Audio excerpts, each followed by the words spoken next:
Let's take the driest tinder off first. Put it in your pocket. At least get it drying out. Now it's a little bit damp, slightly, certain parts of it. So as much time as we can to get that, keep it protected is going to help out. We grabbed this yucca. Got the stalk, got some of the leaves of yucca, and then let's make some cordage out of it. Now you want to take this green part off of it, because eventually, if your cordage, if this green stuff, the pith of the yucca leaf on there, that's going to rot your cordage. So you want to take all that out, and then as this dries out, it's not going to rot on you. And it's going to stay stronger, longer.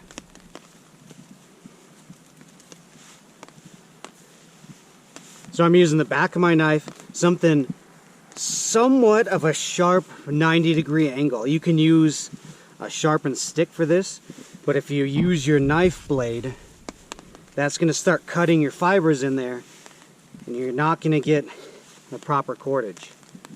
You're going to get a lot less fibers than you would if you just use something like a spoon, just a flat piece of steel, whatever can work as to get that pithiness out of there.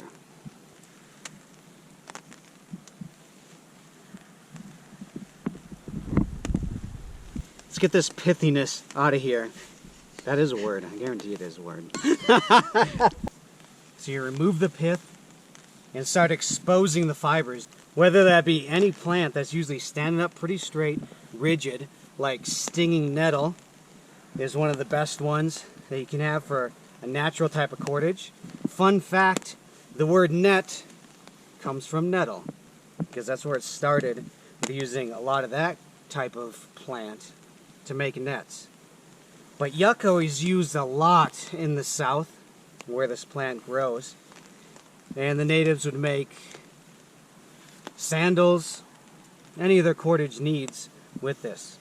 So you remove the pith, start exposing the fibers, rip it in half, and then once you rip it in half, it's just a little bit easier to get the rest of the pith out. Here's the start of our 2-strand twist. Move down a couple times, twist away from you, grab it with your 2 bottom fingers, and then hold it in place. Usually I twist once or twice.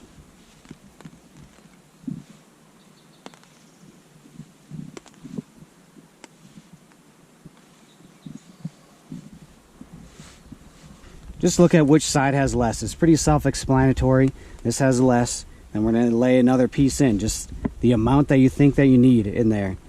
And then put it over on the other side, and then back on itself is going to make it stronger. And then get that starting to twist in. Grab it, and then just continue on. That little part right there adds to that thickness of your final dimension of the rope that you're making, of the cordage you're making. So take that into account.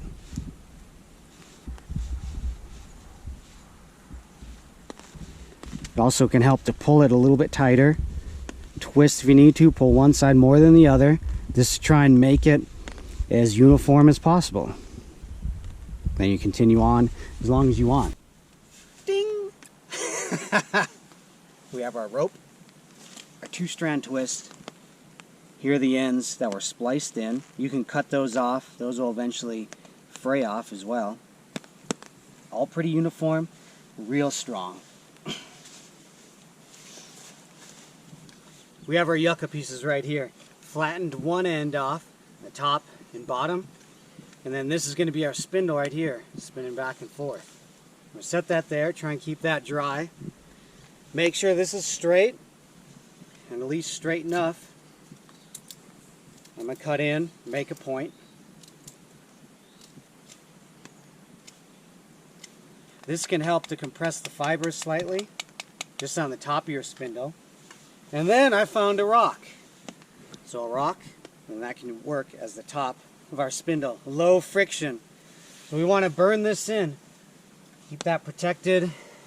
We'll go right in the middle because this is a small piece of yucca, a thinner piece of yucca. This fireboard right here, when you have a yucca spindle you can use so many other types of wood. Almost every one that I've used, I can't think of one that hasn't worked for me. Yeah, it's kind of the bottom fireboard. But one of my favorite ones to use are cottonwood on the bottom or cedar with the Yucca spindle. And then we have our bow right here. If you're going to tie a loop on the end like I did here, we just tied a bowl in. That can just go right on one of the ends of our forked stick, wherever that's going to be. So that kind of goes out a little bit straight, and I don't need to tie it on the end. I can just wrap it around my hand a couple times, and I can hold it and adjust the tension just like so. So we have our rock. Let's burn it in. What can help with natural cordage is how many times you want to wrap around it. So you can go 2-3 times, and depending on the length of your cordage like I have here, but you get a lot more grip, and then there's a lot less friction on there, and your cordage can last a little bit longer.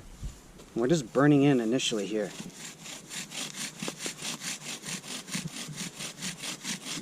So cut the notch in where it comes to a point in the middle of where you made your initial divot, but you don't want your notch so wide that the spindle wants to kick out easily. But it has to be wide enough to let the hot powder, the friction dust that's forming, fall into the notch. So you want to make it pretty even, all the way from the top to the bottom, and then go right to the middle.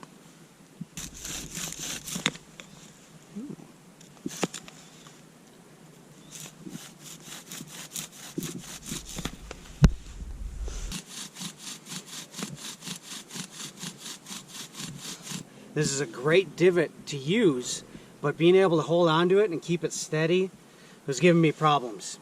So let's pivot, do something else. Look for some pitch wood, just some wood that's impregnated with sap. Smells good, smells kind of like turpentine. There's a little bit in here, or it smells a little bit like pine sol. So I'm going to cut this apart and then use this part as a handhold. And roots are a little bit tougher than the rest of the trunk as well. So it might be better to use down here versus up here. Let's make a top divot for the spindle.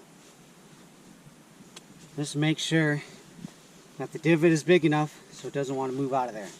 Oh, by the way, we found a sweet rock as a better platform as well.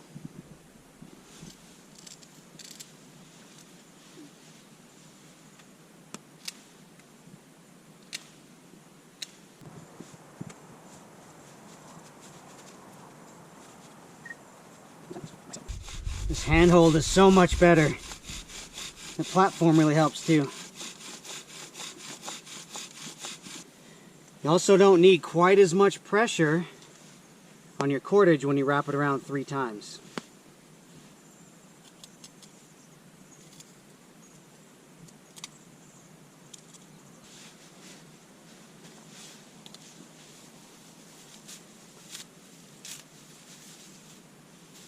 Then make sure your tinder is ready. Make it nice, fine, hair-like, and fibrous. Those are the qualities of a tinder that you're looking for. Let's light it up. It's tough. Just flat.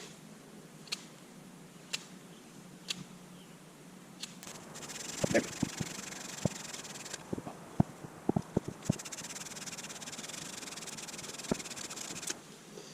Ah! I had it. I blew it out.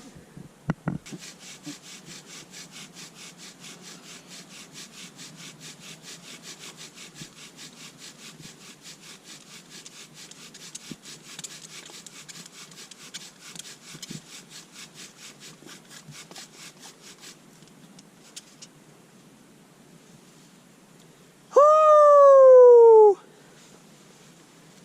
We're going. You can see the coal. 3rd or 4th time's the charm. Just got to keep going. Not for me to rush at this point.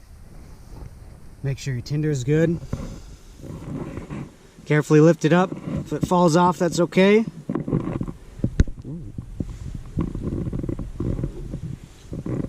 hold your tinder in around it without crushing it.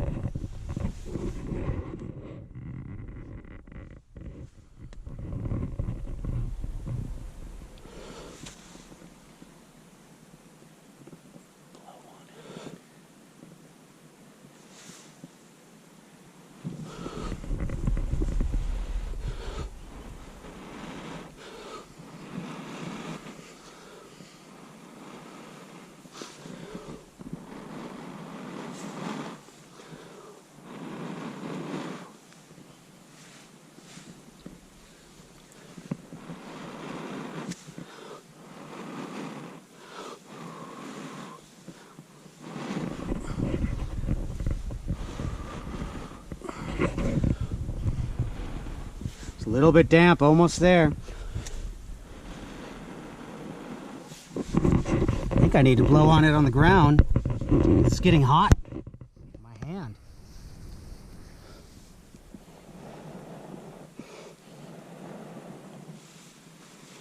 Woo! Then you have all your other stuff ready to go. Be able to put your feather sticks on and all the next stages. Yeah. Keep surviving.